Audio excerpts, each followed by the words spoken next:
Hello guys, welcome back to your YouTube channel yes K M study a way of success. मैं हूं आपका educator Shivam Mishra. बेटा यहाँ पे हम शुरू कर दिए हैं आपका फिजिक्स और केमिस्ट्री भी। जी हाँ, अब आपका हम फिजिक्स केमिस्ट्री यहाँ पे पूरा पढ़ाएंगे। आप परेशान मत होइएगा। और जो बच्चे चैनल पे नए हैं, प्लीज बेटा आप लोग क्या करेगा, चैनल को जरूर जरूर क्या कर लेंगे, सब्सक्राइब कर लेंगे। और अपने दोस्तों के साथ ही वीडियो को क्या कर देंगे बेटा, शेयर जरूर से जरूर कर देंगे। ठीक है ना।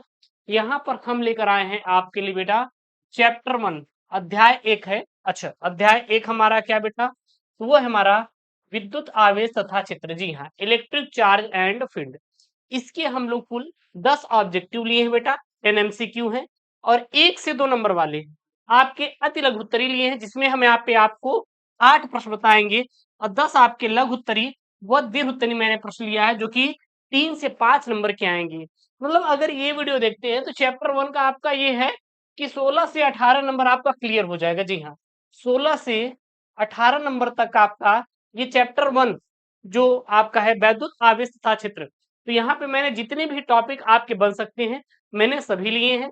आप लोग प्लीज, आपसे रिक्वेस्ट है बेटा कि इस वीडियो को जरूर से जरूर शेयर करिए। जितने भी टॉपिक आपके चैप्टर 1 से बेटा बन सकते हैं वो सारे मैंने यहाँ पे लिए हैं। अगर लगता है कि नहीं कुछ डेरिवेशन बचे हुए हैं तो वो भी हम आपको आगे करवा देंगे। ठीक है ना। जो बोर्ड में आप क्या हुए हैं वो बेटा वही पढ़ाएंगे।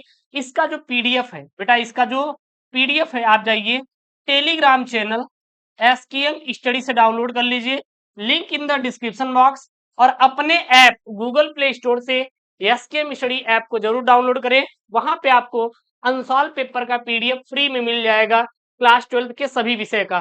तो ऐप है एसकेएम स्टडी, जाइए गूगल प्ले स्टोर से डाउनलोड कर लीजिए। ठीक है ना। तो हम लोग बेटा क्वेश्चन को करवाना शुरू करें, चलेगा। सबसे पहले बेटा यहाँ पे बहुविकल्पी लेते हैं।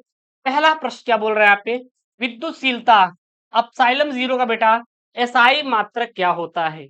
यहाँ पे ये बोल रहा है कि विद्युतशीलता अपसाइलम जीरो से दिखाते हैं, उसका एसआई मात्रक बेटा क्या होता है, कूलाम स्क्वायर प्रति न्यूटन इंटू मीटर स्क्वायर, या न्यूटन इंटू मीटर स्क्वायर प्रति कूलाम स्क्वायर, या न्यूटन प्रति कूलाम, या फिर बेटा यहाँ पे क्या है, यहाँ पे क्या है वो है आपका यहाँ पे कूलाम प्रति न्यूटन इंटू मीटर।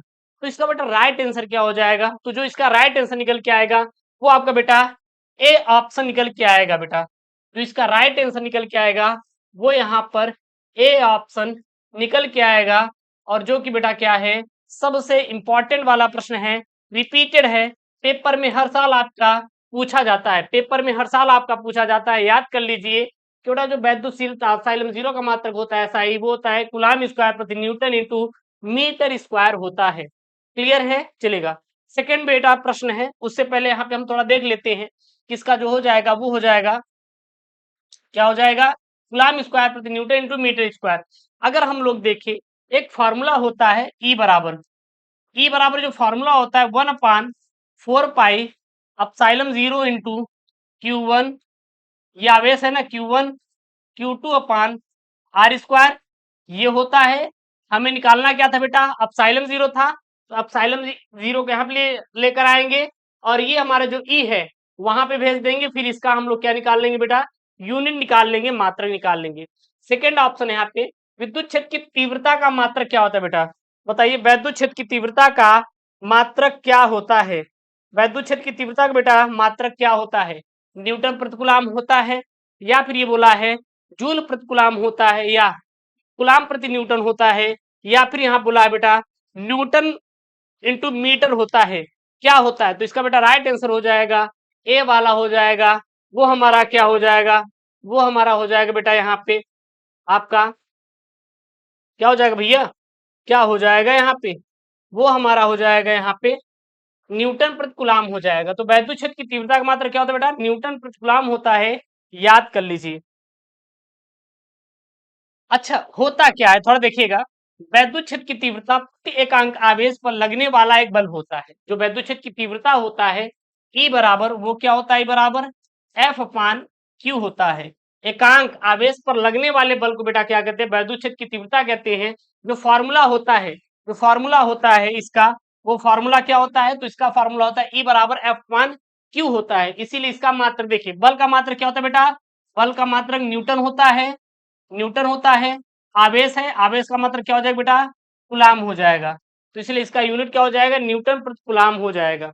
अगला प्रश्न यहाँ पे, किसी कुचालक यानी कि परावैद्युत माध्यम का परावैद्युतांक के हो सकता है, कितना हो सकता है, कितना हो सकता है, जरा देखिएगा यहाँ पे, -3 हो सकता है, 0 हो सकता है, या 0.7 हो सकता है, या फिर वहां यहाँ पे बेटा क्या हो सकता है, 6 हो सकता है। क्या हो सकता है, 6 हो सकता है। तो इसको आपको सोचना पड़ेगा, सोचना पड़ेगा तभी बता पाएंगे। हम जानते बेटा, किसी भी कुचालक यानी परावैद्युत के लिए माध्यम का जो वैद्युतांक होता है, परावैद्युतांक, वो हमेशा 1 से क्या होता है, अधिक होता है। 1 से हमेशा क्या होता है बेटा, अधिक होता है। जो के का मान होता है, के का मान होता है प्राय प्राय 1 से अधिक होता है। अब देखिए, 1 से अधिक कौन है, -3 1 से अधिक है, नहीं। 0 है, नहीं। 0.7 है, नहीं बेटा, कम है। तो यहाँ पे 6 जो है वहां पे 1 से क्या है, अधिक है। तो यहाँ पे जो डी वाला ऑप्शन हो जाएगा बेटा, क्या हो जाएगा, राइट आंसर हो जाएगा। जो डी वाला ऑप्शन हो जाएगा यहाँ पे बेटा, क्या हो जाएगा, राइट आंसर हो जाएगा।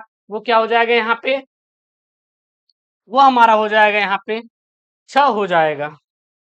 अगला प्रश्न है यहाँ पे, अच्छा इसको थोड़ा देख लीजिएगा। किसी भी परावैद्युतांक, परावैद्युत यानी कुचालक माध्यम के लिए के का मान हमेशा क्या होता है बेटा, 1 से अधिक होता है, याद कर लीजिए। अगला प्रश्न है, वैद्युत फ्लक्स का बेटा मात्रक होता है बेटा, हमेशा प्रश्न पूछा जाता है। वैद्युत फ्लक्स का मात्रक होता है, क्या होता है वैद्युत फ्लक्स का मात्रक, तो याद कर ली बेटा, वोल्ट प्रति मीटर होता है। क्या होता है, वोल्ट प्रति मीटर होता है। तो वैद्युत फ्लक्स का मात्रक वोल्ट प्रति मीटर होता है। वैद्युत फ्लक्स होता क्या है, तो फाई बराबर होता है ई इंटू ए होता है। ए क्या है हमारा बेटा, किसी भी हमारा फ्लक्स का एरिया है, क्या है, ए है। और जो ई होता है हमारा, ई होता है, मैंने आगे ही आपको बता दिया बेटा, ई क्या होता है, यहाँ पे आपको बता दिया बेटा, ये हमारा क्या होता है, वैद्युत क्षेत्र की तीव्रता। ये क्या होता है, वैद्युत क्षेत्र की तीव्रता, आपको मैंने पहले ही बताया है, तो इसको याद कर लेना। तो I बराबर क्या होता है, वैद्युत फ्लक्स बराबर ई इंटू वे। ई क्या है, वैद्युत क्षेत्र की तीव्रता है। तो ई का मात्रक क्या हो जाएगा, देखिएगा, सॉरी, हाँ ठीक तो है, ठीक ना, ये डिस्टेंस हो जाएगा। अच्छा ठीक है, तो इसका क्या हो जाएगा, इसका निकालेंगे तो वोल्ट प्रति मीटर हो जाएगा। होने के कारण फाई का जो मात्रक होता है क्या होता है बेटा, वोल्ट प्रति मीटर बनता है, ठीक है, सॉरी ई इंटू ए हो जाएगा, एम्पियर होता है ए का मान। अगला प्रश्न यहाँ पे, एक इलेक्ट्रॉन पर कितने आवेश होता है। एक इलेक्ट्रॉन पर बेटा है, बोल रहा है कितने आवेश होता है।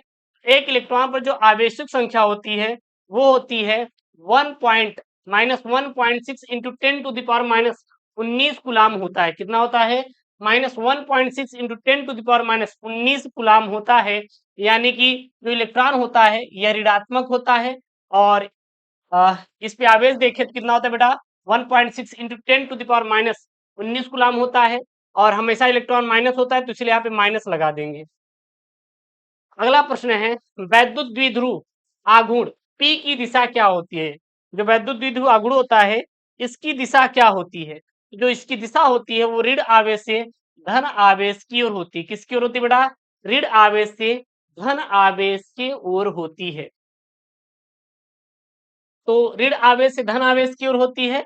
परावैद्युत आघूर्ण की दिशा हमेशा भौतिक परिपाटी के अनुसार ऋण आवेश यानी -q से धन आवेश यानी कि +q की ओर होती है। अगला प्रश्न यहाँ पे, एक कूलाम आवेश में इलेक्ट्रॉनों की संख्या कितनी होती है। एक कूलाम आवेश में बेटा इलेक्ट्रॉनों की संख्या कितनी होती है, n बराबर q अपान ई बोला है। n बराबर क्या बोला बेटा, q अपान ई बोला है। तो ई इसका मार्क देंगे 1, और एक इलेक्ट्रॉन पे कितना आवेश होते हैं, 1.6 इंटू 10⁻⁻90 कुलाम। और जब इसको भाग देंगे, जब इसको भाग देंगे तो यहाँ पे आ जाएगा आपका 6.25 गुणित 10 घाते 18, 6.25 गुणित 10 के घाते 18 निकल के आ जाएगा। इसको सॉल्व कर लीजिएगा, यानी कि कितना हो जाएगा, 6.25 इंटू 10 घाते 18। सॉल्व कैसे करेंगे, देखिए क्यू बराबर एन ही होता है, हमें यहाँ पे n का मान चाहिए था, ऐसे ही रखिए। तो q बराबर क्या हो जाएगा, e हो जाएगा। यहाँ पे एक इलेक्ट्रॉन है तो q एक ही रहेगा। e का मान कितना है बेटा, कितना तो होता है एक इलेक्ट्रॉन पर आवेश 1.6 इंटू 10⁻⁻90 अब इसको भाग करेंगे तो आ जाएगा 6.25 गुणित 10 घात 18 इलेक्ट्रॉन निकल के आ जाएगा।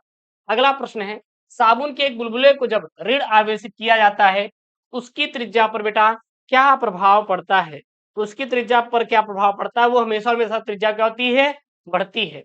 अर्थात जब बुलबुले का आवेशित किया जाता है तो सतह पर फैले समान आवेशों के बीच प्रतिकर्षण बल कार्य करता है, जिससे बुलबुला फैलता है और उसकी त्रिज्या क्या होती है बेटा? बढ़ती है। त्रिज्या हमेशा और हमेशा क्या होती है? बढ़ती जाती है। अगला प्रश्न है, आर दूरी पर दो बिंदु आवेश प्लस क्यू माइनस क्यू के बीच बल एफ है।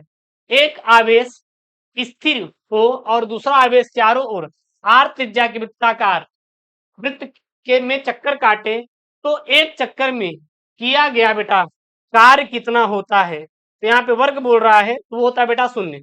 क्या होता है? शून्य होता है। यानी वृत्ताकार पथ पर गति करते समय स्थिर विद्युत बल हमेशा विस्थापन के लंबवत यानी कितना होता है बेटा? 90 डिग्री होता है। कितना होता है? 90 डिग्री। तो इसका फॉर्मूला होता है कार्य बराबर डब्ल्यू बराबर F into D into cos theta, theta का मान 90 अंश, F into D into cos theta का मान 90 अंश और 90 अंश का मान 0 तो रख देंगे तो डब्ल्यू बराबर बेटा क्या हो जाएगा? 0 निकल के आ जाएगा और हमारा शून्य क्या हो जाएगा? आंसर हो जाएगा। अगला प्रश्न है, वैद्युत द्विध्रुव के कारण अच्छी स्थिति में किसी बिंदु पर वैद्युत क्षेत्र की तीव्रता आर के साथ किए गए किस प्रकार बदलती है? किस प्रकार बदलती है? तो हमेशा हमेशा आपके 1 बाई ई अनुक्रमानुपाती 1 बाई आर क्यूब होता है। क्या होता है? ई बराबर 1 अपान आर क्यूब होता है। ई क्या है? वैद्युत क्षेत्र की तीव्रता है। ई क्या बेटा? वैद्युत क्षेत्र की तीव्रता होता है। तो यहाँ पे लिख देंगे वैद्युत द्विध्रुव के कारण अच्छी स्थिति में वैद्युत क्षेत्र ई बराबर 1/4 pi epsilon 0 2p upon R cube होता है। इनटू है यहाँ पे यानी कि 1/4 pi epsilon 0 into 2p upon R cube. इसको ऐसे करेंगे ई बराबर। ठीक। अब यहाँ बेटा अति लघुत्तरी प्रश्न देखते हैं, शॉर्ट आंसर टाइप क्वेश्चन देखते हैं। देखिए पहला प्रश्न क्या यहाँ पे बोल रहा है? पहला प्रश्न क्या बोल रहा है? ये बोल रहा है आवेश का क्वांटीकरण। क्या बोल रहा है? आवेश का क्वांटीकरण क्या होता है? आवेश के क्वांटीकरण से आप क्या समझते हैं? ये प्रश्न है। चलिए करते हैं। तो प्रकृति में प्रत्येक मुक्त इलेक्ट्रॉन का परिमाण एक मूल निश्चित आवेश इलेक्ट्रॉन के आवेश यानी कि ई का क्या होता है बेटा? पूर्ण गुणज होता है। इसे ही आवेश का क्वांटीकरण कहा जाता है। जहां पर Q बराबर क्या होता है? Q बराबर NE होता है, प्लस माइनस NE होता है। जहां पे N क्या है? इलेक्ट्रॉन संख्या है, 1 2 3। अच्छा ये सब क्या बेटा? एक पूर्णांक होते हैं। अच्छा पूर्णांक होते क्या है? जो पूर्णांक होता है जैसे यहाँ पे 0 है, 0 भी हमारा क्या है? एक पूर्णांक है। +1 +1 +2 +3 +4 डॉट डॉट डॉट डॉट अनंत तक। इधर पे -1 -2 -3 ये सब हमारे क्या बेटा? पूर्णांक है। तो यहाँ पे जो n होता है ये क्या होता है? पूर्णांक होता है। और E बराबर 1.6 इंटू 10⁻19 कूलाम होता है। अगला प्रश्न यहाँ पे कूलाम का नियम क्या होता है? इंपॉर्टेंट है। आप देखेंगे तो बेटा हर साल आपके बोर्ड एग्जाम में आता है। कूलाम का नियम क्या होता है? हर साल आपके बेटा बोर्ड एग्जाम में आता है। तो इस नियम के अनुसार दो स्थिर बिंदु आवेशों के बीच लगने वाला आकर्षण या प्रतिकर्षण बल दोनों आवेशों की मात्राओं के गुणनफल के अनुक्रमानुपाती तथा उनके बीच की दूरी के वर्ग क्या होता है बेटा? व्युत्क्रमानुपाती है। इसका फॉर्मूला होता है F बराबर 1/4 pi epsilon 0 into Q1 Q2 upon R square. F क्या है? लगने वाला बल है। एप्सिलॉन 0 क्या है बेटा? ये हमारा क्या है? निर्वात में वैद्युशीलता है। Q1 Q2 क्या है? आवेश है। R क्या है? दोनों आवेश के बीच की दूरी है। अगला प्रश्न है वैद्युत क्षेत्र की परिभाषा सदिश रूप में लिखिए। वैद्युत क्षेत्र की परिभाषा आपको वेक्टर रूप में लिखना है। तो चलिए लिखते हैं। वैद्युत क्षेत्र में किसी बिंदु आवेश पर रखे परीक्षण आवेश Q0 पर लगने वाले वैद्युत बल F तथा परीक्षण आवेश का मान निष्पत्ति यानी अनुपात को इस बिंदु पर वैद्युत क्षेत्र की तीव्रता E कहते हैं। E का जो फॉर्मूला होता है E बराबर होता है F अपान Q0 होता है। F अपान क्या होता है बेटा? Q0 होता है। F लगने वाला बल है, Q0 क्या है? आवेश है। इसका मात्रक क्या हो जाएगा बेटा? F का मात्रक हमारा F क्या बेटा? बल है। तो इसका मात्रक हो जाएगा न्यूटन। न्यूटन ये क्या है? Q क्या है? आवेश है। तो ये क्या हो जाएगा बेटा? कूलाम हो जाएगा, इसका यूनिट जो निकल के आएगा न्यूटन प्रति कूलाम आ जाएगा। क्या आ जाएगा बेटा? न्यूटन प्रति कूलाम आ जाएगा। क्लियर है यहाँ तक? किसी कोई डाउट नहीं होना चाहिए। चौथा प्रश्न है, वैद्युत द्विध्रुव आघूर्ण को परिभाषित कीजिए और इसका मात्रक लिखिए। वैद्युत द्विध्रुव के किसी एक आवेश के परिमाण q तथा दोनों आवेशों के बीच की अल्प दूरी यानी 2l गुणनफल को वैद्युत द्विध्रुव आघूर्ण कहते हैं। अब वैद्युत द्विध्रुव आघूर्ण को बेटा किसे दिखाते हैं? P से दिखाते हैं। अब वैद्युत द्विध्रुव आघूर्ण बराबर क्या होता है? P बराबर Q into 2l। 2l P क्या है? वैद्युत द्विध्रुव आघूर्ण है। Q क्या है? आवेश है। 2l क्या है? अल्प दूरी है। दोनों आवेशों के बीच की क्या बेटा? डिस्टेंस है। अगला प्रश्न है यहाँ पे, वैद्युत बल रेखाएं एक दूसरे को कभी नहीं काटती, ऐसा क्यों? जो वैद्युत बल रेखाएं होती हैं वो कभी भी एक दूसरे को क्यों नहीं काटती? बहुत प्यारा प्रश्न है बोर्ड का। तो यदि दो बल रेखाएं एक दूसरे को किसी बिंदु पर काटती हैं तो उस कटान बिंदु पर दो स्पर्श रेखाएं खींची जा सकेंगी। इसका अर्थ यह होगा कि उस एक ही बिंदु पर वैद्युत क्षेत्र की दो दिशाएं होंगी, जो कि भौतिक रूप से क्या होता है बेटा? असंभव होता है। अगला प्रश्न है, रैखिक आवेश घनत्व से क्या तात्पर्य है? इसका मात्रक लिखिए। मतलब रैखिक आवेश घनत्व से आप क्या समझते हैं? इसका आपको बेटा मात्रक लिखना है। तो किसी चालक तार की प्रति एकांक लंबाई पर उपस्थित आवेश की मात्रा को रैखिक आवेश घनत्व कहते हैं, यानी कि लेमडा कहा जाता है। लेमडा बराबर होता है Q अपान L। लेमडा बराबर क्या होता है? Q अपान L। हमारा Q क्या है? हमारा Q क्या है? आवेश है, तो इसका मात्रक हो जाएगा कूलाम। L क्या है? डिस्टेंस है, तो क्या हो जाएगा बेटा? मीटर हो जाएगा। तो कूलाम प्रति मीटर निकल के आ जाएगा। अगला प्रश्न है, गाउस का प्रमेय क्या होता है बेटा? गाउस का प्रमेय इंपॉर्टेंट है। गाउस का प्रमेय क्या होता है? देखिएगा, इस प्रमेय के अनुसार किसी बंद पृष्ठ से गुजरने वाला कुल वैद्युत फ्लक्स फाई उस पृष्ठ के भीतर उपस्थित कुल नेट आवेश Q का क्या होता है? 1 अपान अपसाइलम गुना होता है। तो इसका हमारा फॉर्मूला क्या हो जाएगा? वैद्युत फ्लक्स फाई बराबर हो जाएगा Q इंटू कितना गुना होता है? 1 अपान अपसाइलम नॉट गुना होता है। अगर इसको हम लोग गुणा करेंगे तो Q में 1 का गुणा करेंगे बेटा, Q आ जाएगा बटे अपसाइलम नॉट आ जाएगा और फाई। तो फाई बराबर क्या हो जाएगा? Q अपान अपसाइलम नॉट निकल के आ जाएगा। अगला प्रश्न है, अपसाइलम नॉट यानी निर्वात की विद्युतशीलता का विमीय सूत्र लिखिए। बेटा निर्वात की विद्युतशीलता का विमीय सूत्र याद कर लीजिए, रट लीजिए। हर साल आपके बोर्ड में आता है बेटा, हर साल आता है। क्या होता है? याद कर लीजिए। अपसाइलम नॉट बराबर, अपसाइलम नॉट का जो विमीय सूत्र होता है m के पावर -1 l के पावर -3। क्या होता है बेटा? m के पावर -1 l के पावर -3 t के पावर 4 a के पावर 2 होता है। ये किसका होता है बेटा? बीमा होता है। किसका? निर्वात की विद्युतशीलता का। इसे कूलाम के नियमानुसार इसका जो मात्रक होता है कूलाम स्क्वायर। अच्छा, यूनिट क्या हो जाएगा? तो ये हो जाएगा हमारा बेटा कूलाम। कूलाम स्क्वायर बटे newton into metre square. Metre square हो जाएगा। याद कर लीजिए। अब यहाँ बेटा लघु उत्तरी प्रश्न है और ये आपके 3 और 5 नंबर के आते हैं, तो दीर्घ उत्तरी भी इसमें ऐड कर दिए है लास्ट प्रश्न। बाकी आपके लघु उत्तरी दोनों है। पहला प्रश्न है यहाँ पे, वैद्युत द्विध्रुव किसे कहते हैं? प्रकृति में इसके दो उदाहरण दीजिए। अच्छा चलिए देखते हैं। जब दो बराबर परंतु विपरीत प्रकृति के विद्युत आवेश जैसे +Q -Q एक दूसरे से बहुत अल्प दूरी यानी कम दूरी पर स्थित हो तो इस निकाय को वैद्युत द्विध्रुव कहा जाता है। जैसे कि HCl यानी कि हाइड्रोक्लोरिक अम्ल अणु में हाइड्रोजन आयन और क्लोरीन आयन के केंद्र अत्यंत अल्प दूरी पर होता है। और वहीं पर किसकी हम बात करते हैं? H2। जल भी एक हमारा क्या होता है? वैद्युत द्विध्रुव का एक उदाहरण होता है। अगला प्रश्न है, आवेश के संरक्षण का नियम क्या होता है? उदाहरण देकर समझाइए। चलिए देखते बेटा। इस नियम के अनुसार आवेश को न तो उत्पन्न किया जा सकता है और न ही नष्ट किया जा सकता है। इसे केवल एक वस्तु से दूसरे वस्तु पर स्थानांतरित किया जा सकता है। किसी भी विलगित निकाय का कुल आवेश हमेशा क्या होता है बेटा? कांस्टेंट रहता है, बोले तो नियत रहता है। उदाहरण के लिए, जब कांच की छड़ को रेशम के कपड़े पर रगड़ा जाता है तो छड़ पर जितना धन आवेश आता है रेशम के कपड़े पर ठीक उतना ऋण आवेश भी आ जाता है। रगड़ने से पहले और बाद का कुल नेट आवेश क्या होता है बेटा? शून्य ही रहता है। अगला प्रश्न यहाँ पे, वैद्युत फ्लक्स की परिभाषा दीजिए, ऋणात्मक और धनात्मक फ्लक्स क्या होते हैं।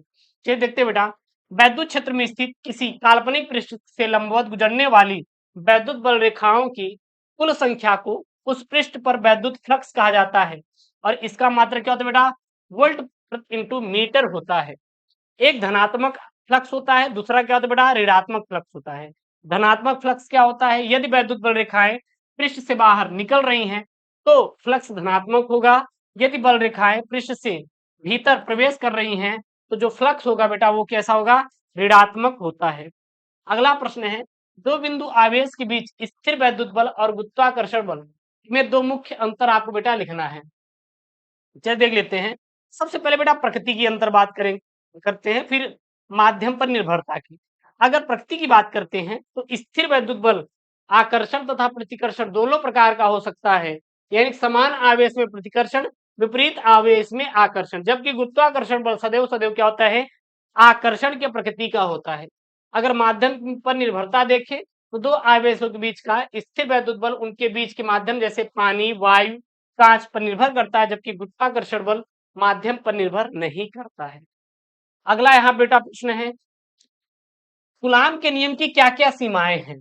कूलाम का नियम मैंने आपको समझाया, अब देखते बेटा कूलाम के नियम की सीमाएं। तो बेटा कूलाम के नियम की क्या क्या सीमाएं होती हैं।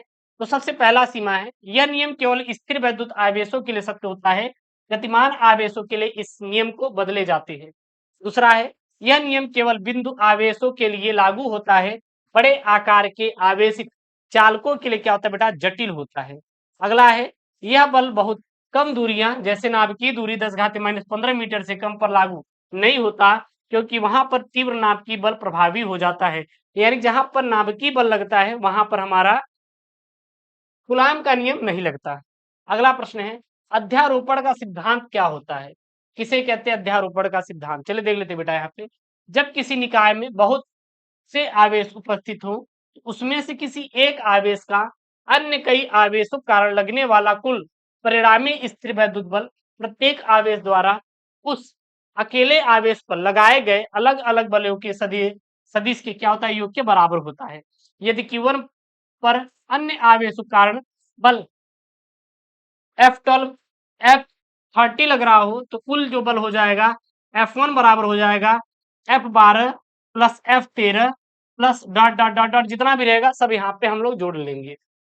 अगला हो जाएगा प्रश्न यहाँ पे, किसी समरूप वैद्युत क्षेत्र E में रखे वैद्युत द्विध्रुव पर लगने वाले बल युग्म के आघूर्ण टाउ का सूत्र यहाँ पे बेटा हमें क्या करना है, व्युत्पन्न करना है। चलिए देखते हैं।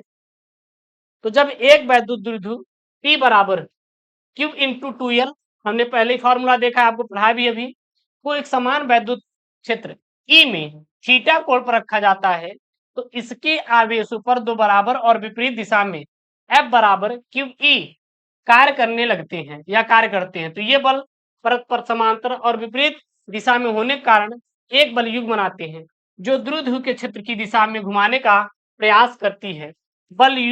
आघूर्ण टाउ बराबर क्या हो जाएगा, एक बल इंटू दोनों बलों के बीच की लंबवत दूरी। अच्छा, एक बल कितना लग रहा है बेटा यहाँ पे, Q इंटू ई, तो टाउ बराबर क्या हो जाएगा, Q into E into 2L sine theta, 2L sine theta. और आपको पता होगा एक फॉर्मूला होता है P बराबर Q इंटू 2L। तो यहाँ पर Q इंटू 2L जब हम लोग एक साथ रखेंगे तो टाउ बराबर क्या हो जाएगी बेटा, P E साइन थीटा हो जाएगा। क्यों, क्योंकि Q इंटू 2L बराबर क्या होता है बेटा, P होता है। तो यहाँ पे हो जाएगा टाउ बराबर PE साइन थीटा। और अगर इसका वेक्टर फॉर्म रखेंगे तो बेटा साइन थीटा यहाँ हट जाएगा, तो टाउ बराबर क्या हो जाएगा, P इंटू E निकल के आ जाएगा। अगला यहाँ पे प्रश्न है, गाउस के प्रमेय की सहायता से एक विद्युत आवेश के कारण वैद्युत क्षेत्र की तीव्रता का बेटा सूत्र आपको प्राप्त करना है। बहुत सिंपल है, और जो कि बहुत सिंपल हमने यहाँ पे स्टेप यूज किया है आपके बोर्ड के लिए। सबसे पहले लिखेंगे, माना एक बिंदु आवेश प्लस Q बिंदु O पर स्थित है, इससे R दूरी पर बिंदु P है जहां वैद्युत क्षेत्र हमें ज्ञात करना है। हम बिंदु O को केंद्र मानकर R त्रिज्या का एक काल्पनिक गोलाकार गाउसी पृष्ठ खींचते हैं। तो गाउसी के प्रमेय से हमारा क्या हो जाएगा, यहाँ पे समाकलन E इंटू डी ए बराबर क्यू अपान अपसाइलम नॉट हो जाएगा, चूंकि गोले के प्रत्येक बिंदु पर जो वैद्युत क्षेत्र ई और क्षेत्रफल अवयव डी ए, जो बहुत ही कम यहाँ पे क्षेत्रफल लिया जाता है, एक ही दिशा में बाहर की ओर होते हैं, अर्थात थीटा बराबर क्या होता है 0 डिग्री, क्योंकि है ही नहीं है वो। तो यहाँ पे जहाँ पे कास थीटा था, अब यहाँ पे 0 रख देंगे, तो यहाँ पे हो जाएगा समाकलन ई टी ए कास 0 अंश बराबर क्यू अपान अपसाइलम नॉट। और कास 0 अंश का जो मान होता है वो कितना होता है बेटा, 1 होता है। कितना होता है, 1। तो यहाँ पे 1 हो जाएगा, तो यहाँ पे हो जाएगा ई समाकलन डी ए बराबर क्यू अपान अपसाइलम 0। चूंकि संपूर्ण पृष्ठ का जो क्षेत्रफल है समाकलन, अब हम डीए का क्या कर देंगे बेटा, समाकलन जब करेंगे, समाकलन करेंगे तो यहाँ पे हो जाएगा 4 पाई आर स्क्वायर होता है। जब इसका समाकलन करेंगे तो ये निकल के आएगा। तो जहाँ पे समाकलन डीए है वहां पे हम कितना रख देंगे, 4 पाई आर स्क्वायर रख देंगे। E into 4 pi R square बराबर क्यू अपान अपसाइलम 0। अब इसको जब आप इसको सॉल्व करेंगे तो ई बराबर हो जाएगा, कितना हो जाएगा, ई बराबर हो जाएगा 1 upon 4 pi epsilon 0 into Q upon R square निकल के आपका आ जाएगा। अगला प्रश्न यहाँ पे क्या है, एक ही है, दो है यहाँ पे। सिद्ध कीजिए कि अच्छी स्थिति में किसी बिंदु पर वैद्युत द्विध्रुव पर उत्पन्न वैद्युत क्षेत्र की तीव्रता अच्छी स्थिति की आधी होती है, समान दूरी के लिए बोला है। तो लिखेंगे, हम जानते हैं कि किसी वैद्युत द्विध्रुव के कारण अल्प दूरी क्या होता है बेटा, आर पर अच्छी स्थिति में वैद्युत क्षेत्र की तीव्रता ई अच्छी में हो जाएगा, क्या हो जाएगा 1 upon 4 pi epsilon 0 2 P upon R cube. और निरक्षी के लिए कितना हो जाएगा तीव्रता, 1 upon 4 pi epsilon 0 P upon R cube. तो यहाँ पे देखेंगे हमारा इसके यहाँ पे ये आपको इक्वल दिखाई दे रहा है, आप इसको बराबर कर लीजिए। अगर इसको देखेंगे तो ये सेम टू सेम है, बस यहाँ पे क्या है, यहाँ पे देखिए P इंटू आर क्यूब है और यहाँ पर भी क्या है 2P अपान आर क्यूब है। तो यहाँ पे दो ही तो एक्स्ट्रा है, तो यानी कि यहाँ पे अगर देखें तो कुल मिला के यहाँ पे है ई अक्ष बराबर 2 गुणते 1 upon 4 pi epsilon 0 P upon R cube, और यहाँ पर भी उतना है 1 upon 4 pi epsilon 0 into P upon R cube. तो ये तो दो ही गुना है, तो हो जाएगा समीकरण 1 और समीकरण 2 में अगर देखेंगे तो यहाँ से क्या दिखेगा, ई अक्ष बराबर 2 इंटू ई इंटू निरक्षी स्थिति। तो अगर इसको निकाल लेंगे तो आ जाएगा ई निरक्ष बराबर, अब ये दो गुणा में है, भाग में चला जाएगा 1/2 ई अच्छी स्थिति। तो यहाँ पे हो जाएगा, सिद्ध होता है कि समान दूरी की निरक्षी स्थिति में वैद्युत क्षेत्र की तीव्रता अच्छी स्थिति की आधी होती है। काम खत्म। अगला प्रश्न है, ये बोर्ड के अकॉर्डिंग आपको बनाया है सिंपल भाषा में। स्थिर विद्युत प्रेरण से क्या समझते हैं, मतलब स्थिर विद्युत प्रेरण क्या होता है, इससे आप क्या समझते हैं। तो जब किसी आवेशित वस्तु को किसी उदासीन यानी कि आवेश रहित सुचालक वस्तु के पास लाया जाता है, यानी कि स्पर्श बिना स्पर्श कराए लाया जाता है, तो सुचालक वस्तु के पास वाले सिरे पर विपरीत प्रकृति का आवेश के कारण दूसरे सिरे पर समान प्रकृति का आवेश एकत्रित हो जाते हैं और इस घटना को स्थिर वैद्युत प्रेरण कहते हैं। इस प्रकार उत्पन्न वैद्युत आवेश को प्रेरित आवेश कहा जाता है। तो यहाँ पर मैंने आपको बेटा बताया है पूरा क्लास 12 फिजिक्स चैप्टर 1 जो है आपका वैद्युत आवेश तथा क्षेत्र का सभी इंपॉर्टेंट टॉपिक जितने भी थे आपके, चाहे ऑब्जेक्टिव की बात करें, चाहे अति लघु उत्तरी की, चाहे लघु उत्तरी की, चाहे दीर्घ उत्तरी में भी मैंने इसमें लास्ट में ऐड कर दिया था। बहुत इंपॉर्टेंट है, आप इन सभी प्रश्नों को तैयार कर लीजिएगा। इसका जो पीडीएफ है आपको मिल जाएगा टेलीग्राम चैनल यस के मिस्टडी पे, तो प्लीज जाके वहां से पीडीएफ डाउनलोड कर लीजिए और इस वीडियो को प्लीज अपने दोस्तों के साथ शेयर कर लीजिए। सभी इंपॉर्टेंट मैंने प्रश्नों को यहाँ पे बताया है। आशा करते हैं वीडियो पसंद आया होगा, सो प्लीज यार वीडियो को लाइक करिए, चैनल को सब्सक्राइब करिए। मिलते हैं नेक्स्ट वीडियो में दोस्तों। थैंक यू, जय हिंद, टेक केयर, बाय बाय।